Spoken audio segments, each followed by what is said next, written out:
Alright guys, so I was inspired to do this video after seeing a recent video at a Goji Center. And I was like, you know what, this would be kind of cool. So basically what they did was a video of and they basically talked about like an idea for what if Toothless was on Skull Island and could he survive it?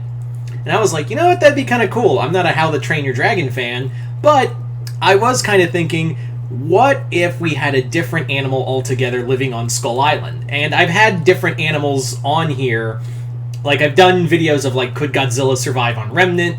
Could Kong survive on Amphibia? So I was like, you know what, let's do one of a little. Let's do something a little more primal. Like, let's do something just a little more.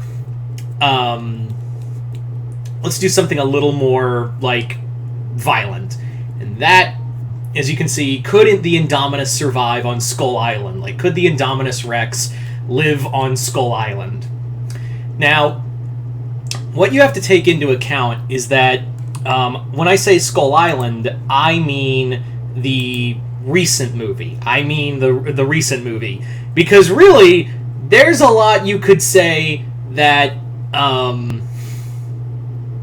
the Indominus would probably be killing its way through a lot of the other versions of Skull Island. Like, it could definitely take on, go through, kill its way through a lot, and I do stress a lot of Peter Jackson's Kong. It could definitely take its way through the 33 film. It could definitely kill the shit out of everything in the 70s movie. So, yeah. Here, it's a little more interesting because the Indominus, in this version of Skull Island, the Indominus wouldn't be the apex predator. It wouldn't be the alpha predator as we know it. So it's kind of finding its new place on the food chain. That's what you have to look at. And you could say, oh, but the V-Rex was the apex predator. Yeah, they were also really, really stupid. And you can make the argument, but the T-Rex beat the Indominus. Yeah, it had Blue's help. And, yeah. I could definitely see the V-Rexes being taken down by the Indominus. But that's a discussion for another time. So, yeah, let's talk about the Indominus. What would it be like if Indominus was on Skull Island? So, let's get to it. Now, as you guys know, in the movie of Kong Skull Island, there is shit in that world that literally makes your nightmares want to throw up.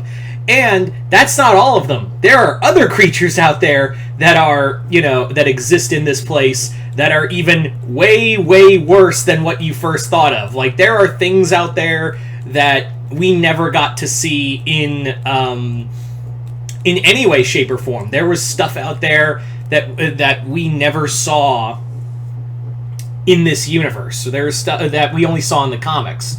Like, there was the Icarus tiger, which is these horned tigers. You have the death jackals, which are kind of raptor-like. You have the buzz vultures, which we did kind of see. Basically bat-like creatures that can charge electricity. We saw them in Godzilla vs. Kong, but they first showed up in the comics. You have several monsters. We have several monsters that you never really saw in Skull Island. There was also like the rock crocodile, which is like these 50-foot giant crocodiles that look like a swimming island. So there's a lot out there that could definitely make the Indominus make him feel like, bitch, you ain't nothing. Welcome, you are just a new fish in the prison yard. That's what it's like for the Indominus, because here he was the big. It was. I forgot it was a she. She was basically the biggest predator on Isla Nublar. But here, like I said, little fish in a big pond, in a very big pond. So let's go through the Indominus's attributes real quick. First and foremost, intellect. This thing is probably one of the smartest dinosaurs, and it kinda knows that. That it not only does it have the size, it also has the intellect to really bring down any kind of large prey, and it's also a problem solver. This thing literally figured out how to take down an Ankylosaurus by just flipping it on its back and taking it out, and after getting hit a few times. You also have that it learns how to, figure out how, it's, like I said, it's a problem solver. It's going to figure out how to, circumvent an issue that comes before it. And that's something that's kind of useful in the animal kingdom, is when you're smarter, you have a better chance to survive. And you know what else helps? Is when you're 50 fucking feet long. Now, to be fair, the Indominus, while she's a big bitch, she's not going to be the biggest bitch on the planet, on the island, because there's a lot of other animals out there that are much larger. They're going to be much larger than her. The mire squid, the rock crocodile, the musk, like the buffalo, although they're roughly the same size, and of course the skull crawlers.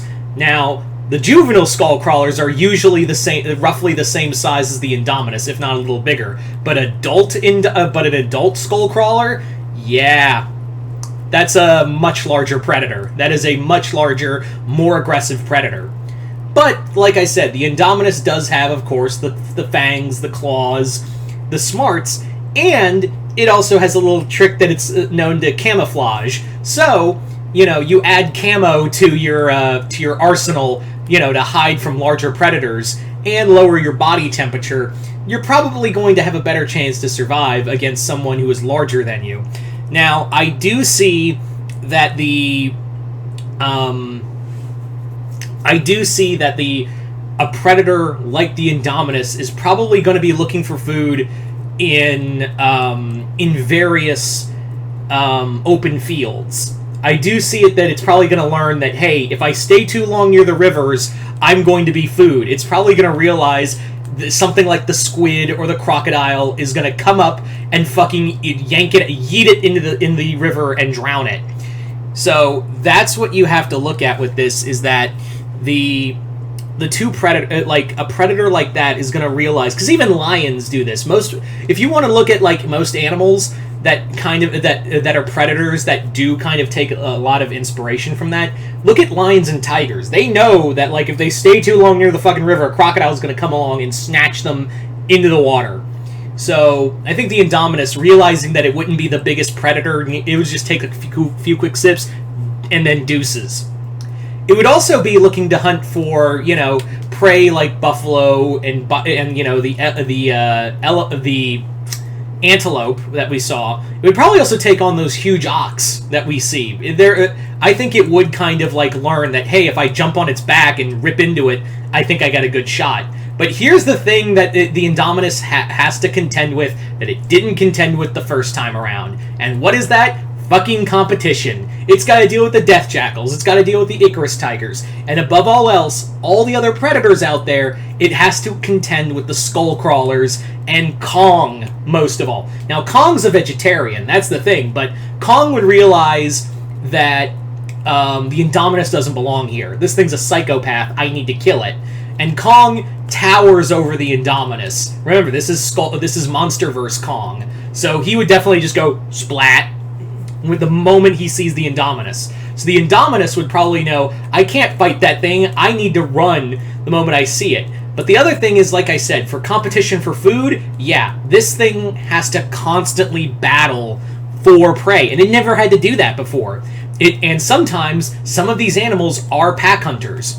Now, in retrospect, you could make the argument that maybe it could take control of the death jackals, because the death jackals are raptor-like. They're very raptor-like, and it did, thanks to its raptor DNA, it did manipulate the raptors into working for it. So that could happen. Like that, you could make that argument, or they're just too primal for the Indominus to really take control of. That's something you have to look at realistically. I mean, yeah. If you ever, the death jackals, if you're wondering, is like, what the fuck is a death jackal? The death jackals were in the Monsterverse comics. So that's a little more extended lore. But the point is that the Indominus would have to compete for food on Skull Island and that's never had to do that before. Like I said, it was the big fish in Isla Nublar. it didn't have to do that. It could just kill and kill and kill, but now it's going to be running headfirst into other animals that will stand up to it and will put up and will try to take the kill from it. So so the Indominus has got to learn really fucking fast that, hey, if I want to eat, then I need to fight for my food. And yeah, when you ride solo in a place like Skull Island, yeah, you're gonna have some problems. So yeah, I think this would be really interesting. Maybe Goji Center will do a video like this, but I just thought I would do this as like a fun video because I'm curious to see what you guys have to say. So you guys tell me in the comments below.